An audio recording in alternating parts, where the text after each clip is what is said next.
It didn't happen all at once. No single night. No breaking headline. No moment where the world stopped and paid attention. Just names. One, then another, then another. Scientists, engineers, people who worked close to the edge of what the public is allowed to see. Aerospace, nuclear, defense. And for a while, no one connected them.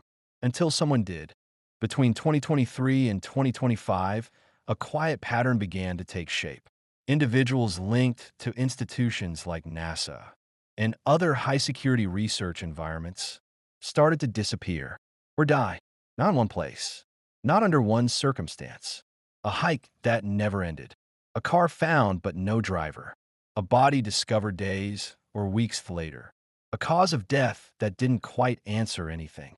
On their own, each case made sense.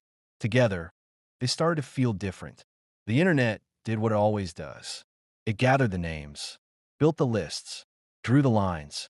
Monica Reza, Anthony Chavez, Melissa Casillas, Jason Thomas, Michael Hicks, Frank Mywald, Joshua LeBlanc, William McCasland. Different lives, different endings, but orbiting the same world. A world of restricted access, classified work, and questions that don't get asked twice. And then the narrative took hold. What if these weren't isolated at all? What if they were connected by something we're not meant to see? Because that world, the one behind closed doors, has always existed. Programs that don't make headlines. Research that doesn't get published. Budgets that don't get itemized. The kind of work that sits in the long shadow of events like the September 11th attacks, where secrecy stopped being the exception and became the system.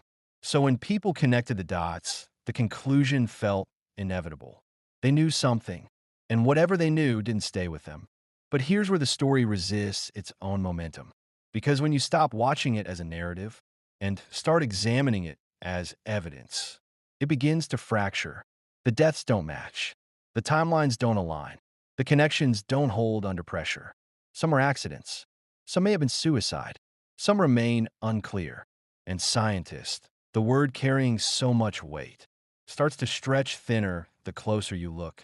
Not all of them were working on the same thing. Not all of them were even working on anything classified. The pattern starts to blur. But here's the problem with blurred patterns. They don't disappear. They linger. Because a few cases don't resolve cleanly. A disappearance with no trace. A death with details that never fully surface. And silence, especially from institutions that don't explain themselves, has a way of amplifying everything. Even the parts that don't belong. Even the parts we might be imagining. There have been reviews. Quiet ones. Agencies like the Federal Bureau of Investigation have looked into some of these cases. So far, there's no confirmed chain, no verified operation, no evidence of a coordinated effort to eliminate anyone. What exists instead is less cinematic and far more uncomfortable. A collection of events that don't fit neatly together, but don't fully sit apart either. Maybe it's coincidence. Maybe it's the kind of randomness we're wired to reject. Or maybe it's something quieter, something less dramatic than a conspiracy, and disappearances but may more represent a unsettling grave than threat pure to U.S. chance. national security. Because the truth it comes isn't just always a clean days after line. the FBI Sometimes launched its it's just own fragments. probe last week. And what we do I with hope those it's fragments random, but says we're more gonna about know us in the next than it week does and a half. about what The actually mysterious happened.